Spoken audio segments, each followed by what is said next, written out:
وعيدك كسو كعتمي deegaanka Arta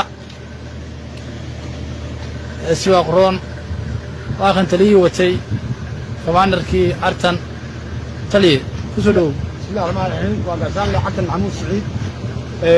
waxaan maanta taariikhda taasdeela tagdishi saddexaad 2023 aan soo gaaray magaalada Asxaano ee caasimada gobolka Sool waxaan taaganahay kaaladii su'aalaha waxa weeye waxaan warbaxayo u ahayn mutada la yiraahdo Fool Maroodi oo ka soo kicitamaysa gobolka Bari iyo gobolka Gaddafuu taas oo ugu soo aadan 48 saac oo hadda ku jirno la soo gaari doono baan warbaxayoodii ahayn waxaan leenahay dalkeena waa difaaceynaa waxaan u dagaalameynaa mar waxaan u soo hiilinay walaalaheen